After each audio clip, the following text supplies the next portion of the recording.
잘 보이나요? 잘 보이니? 안 보이면 조금 불을 꺼도 될 것 같고 앞에 나 좀 옆으로 가라고? 이쪽으로? 이렇게? 이렇게? 오케이?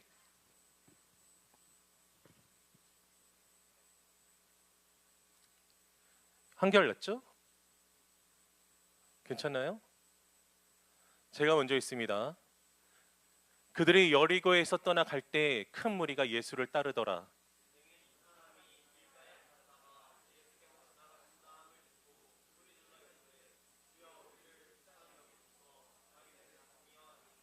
무리가 꾸짖어 잠잠하라 하되 더욱 소리질러 이르되 주여 우리를 불쌍히 여기소서 다윗의 자손이여 하는지라.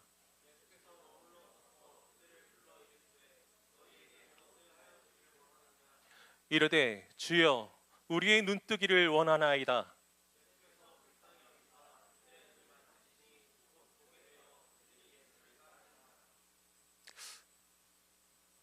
아멘. 여러분 반갑습니다. 잘 지냈나요? 점심 잘 먹었니? 굉장히 이제 여러분들 보니까 반갑고 내 삶의 이유가 무엇인가를 이제 내내 생각을 해보는데 우리는 이제 모두가 하나님께서 뜻하신 바대로 은혜대로 만들어졌고 불려졌어요. 결과이다, 그렇죠? 그 결과에 따라서 이제 은혜를 누릴 수 있는 자리가 바로 이 자리, 교회 공동체, 예배의 자리. 이 자리에 온 모든 분들을 사랑하고 축복하고 그리고 주님의 은혜가 있기를 소망합니다. 그래서 이 시간에 우리가 뭐를 해야 되겠죠? 우리의 뜻과 생각을 모아야 되겠죠? 마음의 문을 활짝 열고 한번 하나님께서 오늘 이 말씀을 통해서 우리에게 뭐라고 하시는지를 귀 기울여 봅시다. 사실 오늘 말씀은 굉장히 직관적이야, 그치? 등장하는 인물들이 있어요. 누가 등장하죠? 예수님 등장하시고 또 예수님의 제자들이 등장하고 또 맹인이 있죠. 맹인들이라고 했죠. 맹인 두 명인가요? 맹인들이 등장을 합니다. 어떤 사건이 있었죠? 맹인이 예수님이 오시니까 예수님이 오신다는 소식을 듣고 들었겠지. 귀로. 맹인이니까 보이지 않으니까 아마도 사람들이 웅성웅성 그런 소리를 들었을 거야. 그리고 그 전에도 예수님이 오신대. 예수? 그 있잖아. 그 문둥병도 고치고 말이야. 죽은 사람도 살리고 놀랍게 하나님의 말씀을 풀이하는 세례 요한이 최고인 줄 알았는데 그 세례 요한의 말씀을 이어서 하는데 놀라운 하나님의 말씀을 선포하는 소리로 듣기로는 4천 명으로 5천 명을 먹였다더라. 먹이고도 수많은 떡과 물고기가 남았다더라. 그 놀라운 예수가 오신대. 그 소식을 들었는데 그 소식이 그들에게 그 자체로 복음이었을 겁니다. 왜죠? 그들이 눈이 멀었어. 보지 못하고 있어. 근데 그 예수님은 어떤 예수님이야? 들어보니 귀신도 쫓아내고 죽은 자도 살렸어. 우리가 생각하기를 죽은 사람을 살리는 것이 쉽습니까? 아니면 보지 못하는 사람을 보게 하는 것이 쉽습니까? 죽은 자를 살리는 것보다는 훨씬 난이도가 낮은 난 맹인이기 때문에 사실 세상의 기준으로 볼 때는 아무런 소망도 의미도 바람도 없어. 왜냐하면 그동안 엄청 애썼는데 나름대로 살아가는데 아무 소망 없이 여전히 보지 못하는 이 사람들 기대가 내일은 볼 수 있겠지가 있었을까요? 어제도 못 봤고 그제도 못 봤고 아마 내일도 못 볼 것이다. 내가 나의 나름대로 무슨 일을 해서든지 볼 수 있다면은 보려고 애를 썼겠지만 아무리 애를 써도 나는 볼 수가 없는데 나는 맹인인데 라는 결정되어 있는 자신의 운명을 그저 받아들이는 그런 삶을 살고 있었을 것입니다. 그런데 그들 앞에 운명을 깨부수는 분이 나타났어. 죽은 자를 살리는 분이 나타났어. 귀신 들리면 그냥 망하고 죽고 버려지는 버림받는 것으로 생각하는데 그런데 그 귀신을 쫓아내 주시고 사람을 살리시는 그분이 내 곁에 오신다니 내가 할 수 있는 최선을 다하는 거지. 보지 못하는 그 사람은 소리 지릅니다. 예수님! 예수님! 다윗의 자손이여 나를 불쌍히 여기소서. 그런데 그때 굉장히 의외의 반응이 나타납니다. 어떤 반응이요? 조용히 해. 조용히 해라. 어딜 떠들어. 어딜 예수님이 지나가시는데 네가 소리를 질러. 너는 맹인이잖아. 그 이야기를 누가 했습니까? 예수님의 제자들이 했습니다. 예수님의 제자들이 그랬어요. 이 예수님의 제자들이 왜 그랬을까를 한번 생각해 보고자 합니다. 예수님의 제자들이, 집중하세요 저한테, 예수님의 제자들이 왜 그랬을까?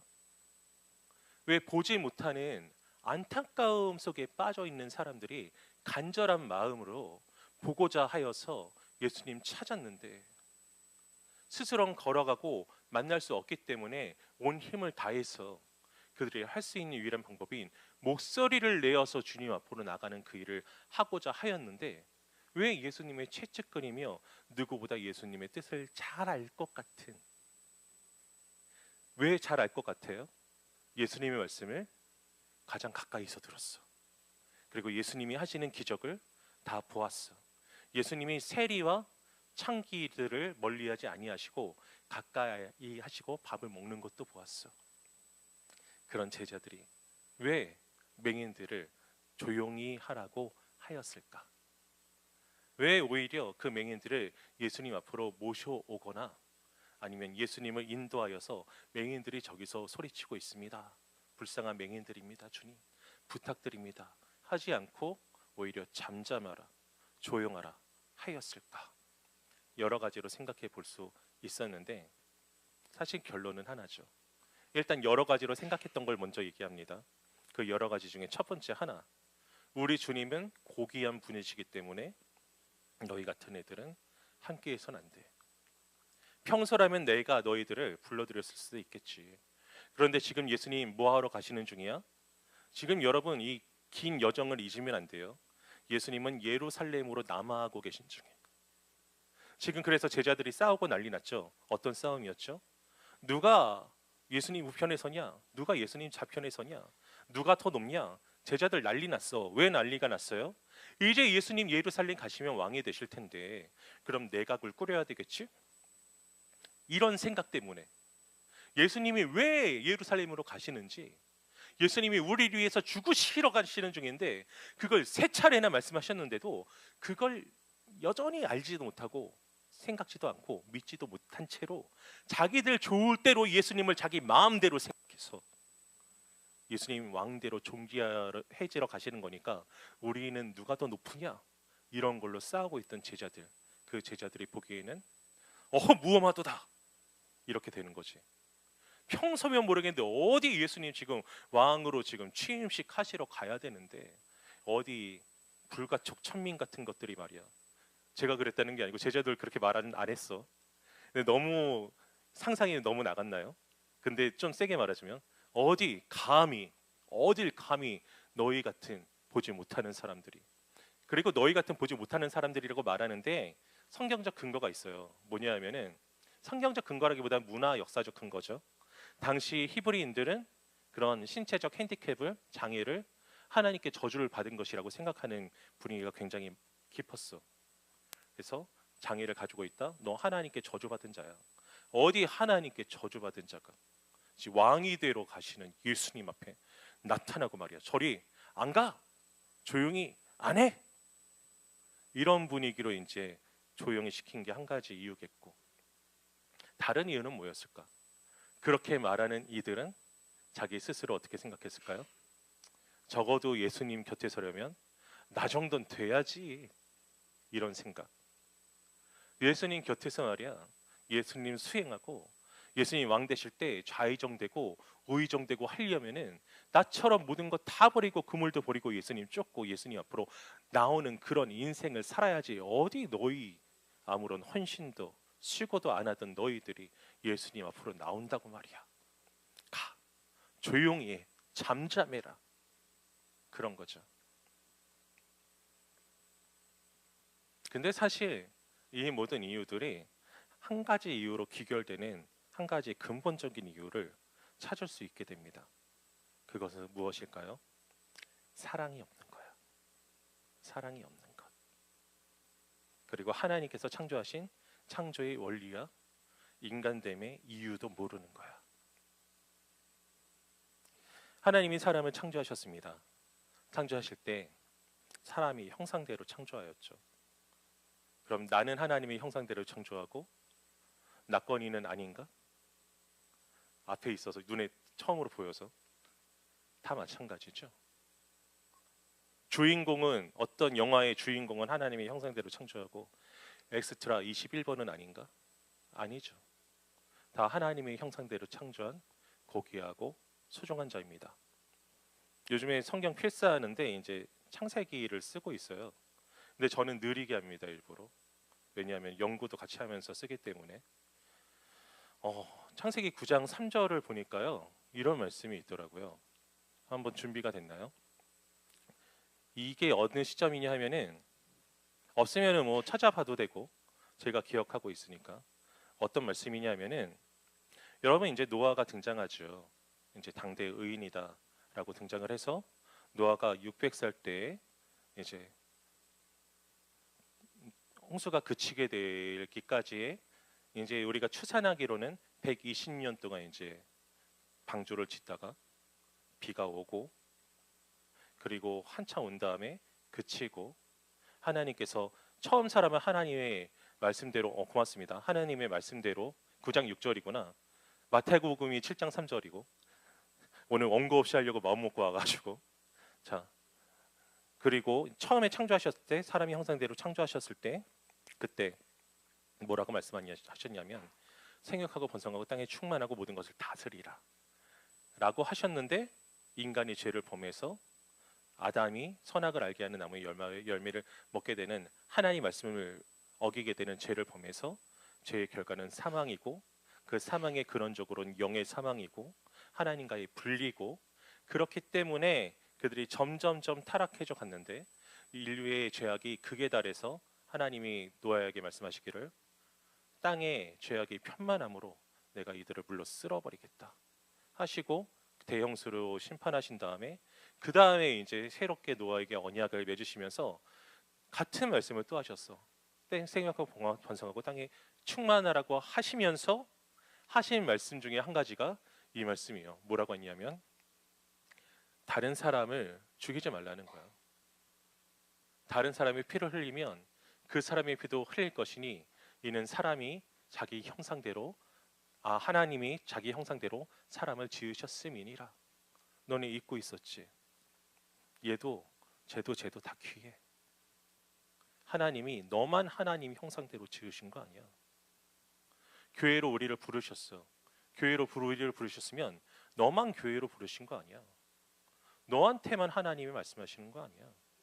하나님이 얘도 다 사랑하시고 그래서 하나님이 우리에게 말씀하신 바는 하나님을 사랑할 줄 아는 자는 이웃도 사랑하라고. 그리고 죄악이 가득했을 때는 사람이 잊었었는데 하나님이 다시금 모든 인간을 멸하시고 다시금 새롭게 인류를 노아를 통해서 조성하실 때 가장 먼저 하신 말씀 중에 하나가 사람 죽이면 안 돼. 그전엔 죽였다는 거지. 어떻게 왜 죽였을까? 나만 살면 되니까. 내가 분하면 죽이고 내가 이익을 얻기 위해서 죽이고 내가 잘 되기 위해서 남이 어떻게 되든지 상관 안 하고 그런 식으로 가벼이 여겼는데 가장 먼저 하신 말씀 중에 하나가 사람이라고는 자기 식구들밖에 없어 노아 때는. 근데 이 말씀을 남기신 이유는 뭐야? 그전에는 그러지 않았으니까. 사랑하지 않았으니까. 죽였으니까. 사람을 귀하게 여기지 않고 도구로 삼았으니까. 아무렇게나 대했으니까. 죽이면 안 된다. 죽이면 안 돼. 가볍게 대하면 안 돼. 함부로 대하면 안 돼. 왜냐하면 모든 사람이 내가 내 형상대로 만들었단다. 다른 사람을 업수히 여기면 안 돼. 사람이 가장 불쌍히 여기는 사람이 누굽니까? 나 자신. 누구나 다 나 자신을 불쌍히 여겨요. 하나님의 긍휼과 자비가 나에게 임했으면 좋겠고 하나님이 나만 사랑하셨으면 좋겠고 그것마저도 인간의 죄성입니다, 여러분. 그런데 뭐라고 하셨어요? 다른 사람도 나의 형상으로 만들었다. 더군다나 신자라면. 다른 신자, 다른 성도들도 함께 예배하고 있는 우리 모두 한 사람 한 사람을 하나님이 사랑하시는 줄 알아야지. 나만 그런 게 아니고 거기서 오는 것이 이웃사랑이고 배려와 섬김입니다. 그런데 이 말씀이 신약에서 또 연결되는 바가 있어. 방금 얘기했던 마태복음 7장 3절인가요? 한번 보여주시죠. 어찌하여 형제의 눈 속에 있는 티는 보고 내 눈 속에 있는 들보는 깨닫지 못하느냐.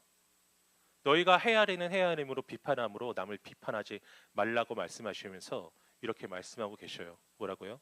어찌하여 형제의 눈 속에 있는 티는 보고 내 눈 속에 있는 들보는 보지 못하느냐. 그 말씀의 뜻이 무엇입니까? 제가 이전에 설교했었는데 마태복음 쭉 하면서 기억하는 사람 있어요? 여기서 그 근본적으로 들보는 뭐죠? 네가 다른 형제 자매가 잘못한 걸 보고 지적하는 그 사랑 없는 마음, 그게 들보라 이거야. 지금 이 제자들은 그러고 있는 거야. 내가 너보다 더 나아. 내가 맹인 너보다 더 나아. 너는 하찮지. 나는 이제 존귀하게 될 자들이야. 사랑이 없어. 그 사람에 대한. 그게 훨씬 큰 죄악이라는 거야. 어떤 사람이 실제로 잘못할 수도 있어. 그 사람이 뭔가 잘못을 일으켜서 공동체에 해악을 끼칠 수도 있어. 근데 그 사람에 대한 기본적인 입장이 내가 비난하고 어떤 사랑의 헤아림도 없다면 내가 더 잘못하고 있다고 우리 주님은 우리에게 말씀하시는 거예요. 티는 누군가의 잘못이고 나의 눈에 있는 들보는 내가 그 사람의 사랑의 마음으로 보지 않는 그 죄를 의미합니다. 사랑이 없는 것에 대해서 그렇게 맹렬하게 말씀하고 계세요. 그리고 끝으로 마태복음 22장 37절에서 40절까지 한번 봅시다. 뭐라고 말씀하고 계시죠? 한 율법교사가 예수님께 나와서 가장 중요한 계명이 뭐냐고 물어보셨어.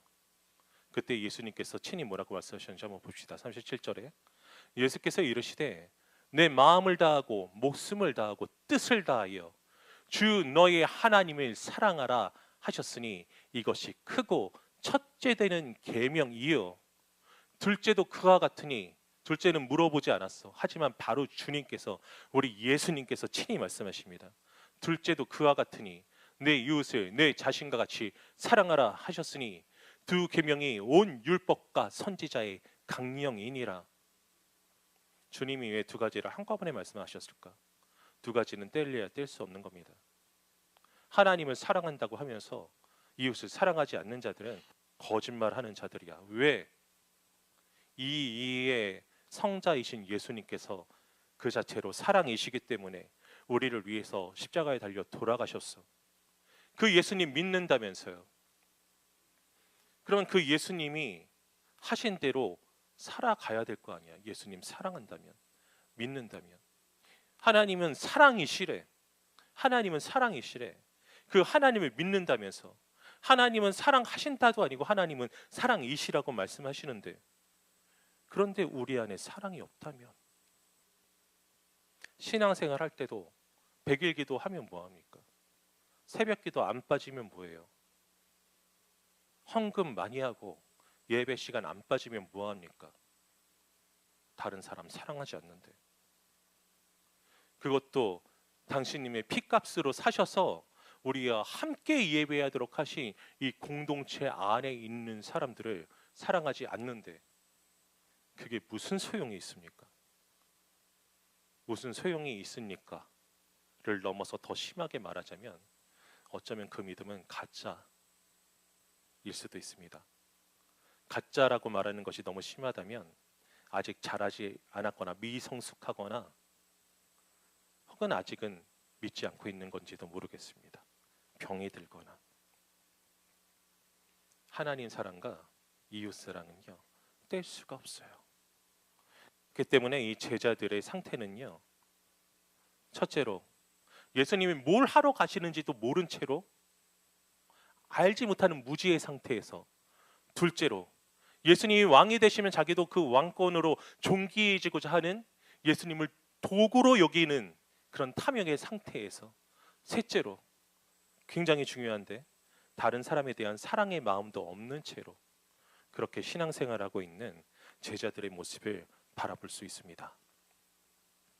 자, 그럼 누가 맹인이죠? 주님의 뜻도 몰라. 자기들이 이웃사랑의 계명을 어기고 있는지도 몰라. 눈이 있어도 진리이신 예수님 말씀 온전히 보지 못해. 그럼 누가 맹인입니까? 적어도 그 맹인들은요, 자기들이 보지 못한 사실을 분명하게 알아서 주변의 사람들이 뭐라고 하던 말던 예수님께 나아가면 볼 수 있다는 사실을 알기 때문에 예수님을 끝까지 붙잡았어요. 그래서 결국엔 눈을 떴죠. 그런데 제자들은 이 시점에도 여전히 보지 못하는 채로, 예수님이 무엇을 말씀하셨는지도 알지 못하는 채로, 여전히 예수님을 도구로만 사용하려고 하는, 예수님께 자기 자신을 드리는 것이 아니라 예수님을 이용하여서 내가 유익해지려는 마음으로, 그리고 여전히 사랑 없는 채로, 여전히 영적 맹인인 채로,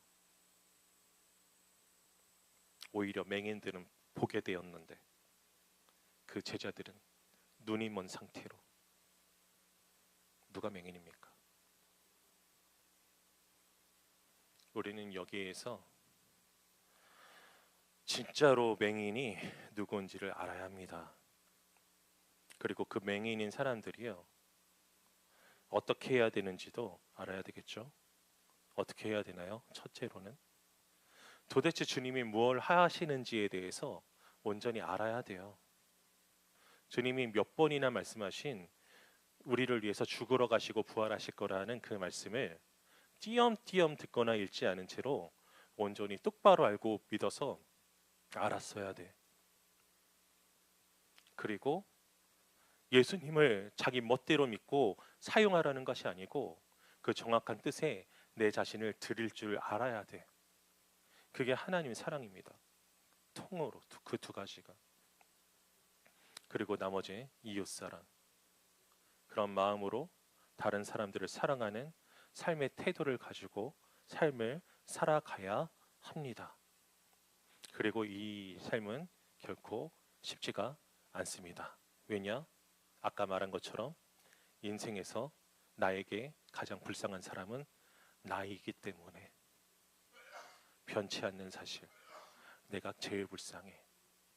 사람이란 존재가 어떤 존재인지 아세요? 자주 말하는데 사람은 다 죽어가는 말기 암 환자 옆에서도요, 자기 엄지 손톱 밑에 가시 하나 박히면 그게 아프다고 호들갑 떠는 게 사람입니다.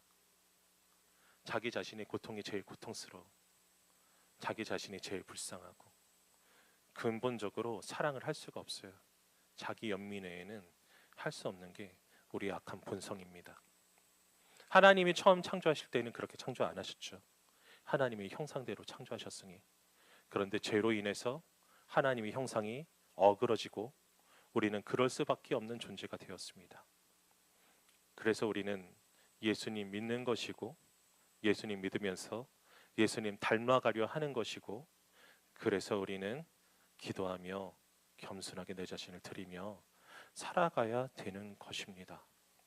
여러분 한번 생각해 보십시오. 나는 우리 하나님의 뜻을 온전히 알고 있는가? 하나님 말씀을 내가 좋은 것만 선택하여서 마음대로 해석하고 있진 않은가? 그리고 나의 삶의 인생 여정에 하나님이 이거 해주셔야 된다라고 생각하면서 그렇게 나도 모르게 도구적으로 하나님을 이용하려고 한 적은 없는가? 하나님, 제가 이렇게 열심히 살았는데 저는 이렇게 됐어도 저희 자녀만큼은 성공하게 해 주셨어야죠. 하나님, 제 자녀가 이번에 취업 실패하면 저 교회 떠납니다. 맞나요? 하나님, 제가 이렇게 그동안 헌신했는데 여전히 짝도 못 찾고, 특정히 말하는 게 아니에요. 취업도 못하고 학교도 합격 못하고, 이게 맞습니까? 이게 맞는 생각인가? 하나님, 이거 해주셔야죠. 저거 해주셔야죠. 이거 들어주셔야죠. 바랄 수 있죠. 우리의 원함과 바람이 누가 있어서 아랠까? 오직 하나님 앞에만 아랠 수 있는 건 변함없는 진리인데, 그런데 이 모든 것이 필요한 줄 아시는 주님께서 먼저 그의 나라와 의를 구하라고 하신 데에는 굉장한 안타까움이 있는 것입니다.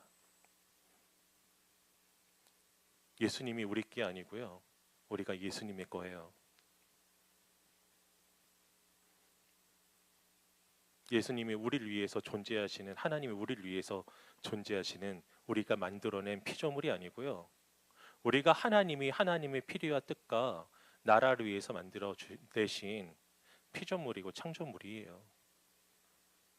우리 마음대로 하나님이 운영하셔야 되는 게 아니고 우리가 하나님의 주권대로 흘러가야 되는 그런 존재들이에요.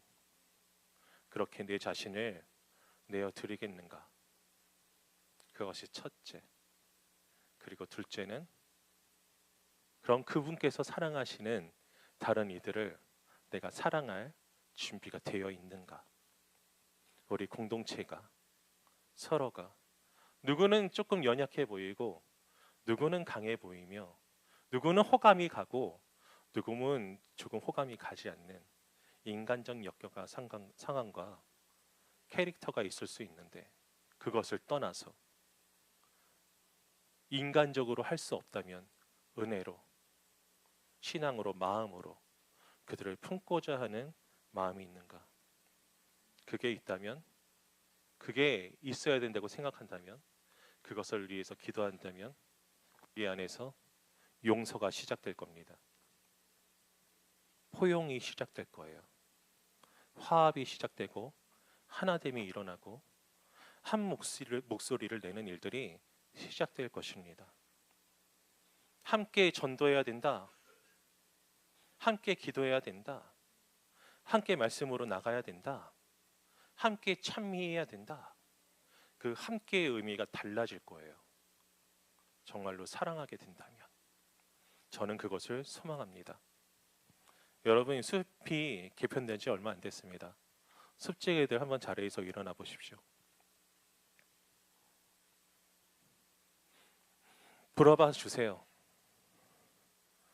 여러분들을 사랑하기 위하여서 우리 하나님께서 숲을 섬기라고 세워주신 숲지기들입니다. 박수 한번 부탁드립니다.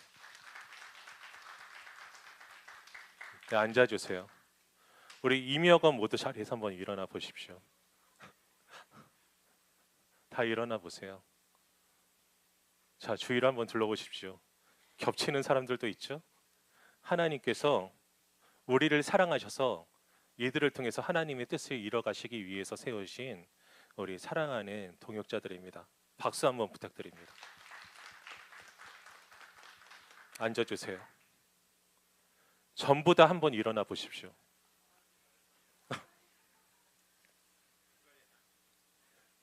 주변을 한번 돌아보십시오. 한번 돌아보세요. 눈인사를 해도 좋고 그냥 보아도 좋고 이 사람들이 여러분이 좋건 싫건 알건 모르건 하나님께서 이 교회에 보내주신 우리의 공동체입니다. 앉아주십시오. 나를 혼자 보내신 것이 아니고 박수 한번 칠까? 내가 보라를 받지. 하나님이 나를 혼자 보내신 것이 아니고 함께 보내신 데는 이유와 목적이 있어요. 그 주님의 이유와 목적이 무엇인지 하나님의 사람이라면 알려고 무던 애를 써야 됩니다. 무던 애를 써야 돼요. 그리고 그 뜻을 어디에서 찾아요? 말씀에서. 겸손히 기도함으로. 그리고 다른 사람을 생각할 때 어떻게? 저 사람이 나보다 더 나은 사람이라는 마음으로 바라보아. 너는 나한테 그렇게 하면 안 되지가 아니고 내가 상대방을 나보다 더 나은 사람으로 존귀하게 여기고 존중하며 바라보는 그 마음으로 그렇게 대할 수 있기를 소망합니다.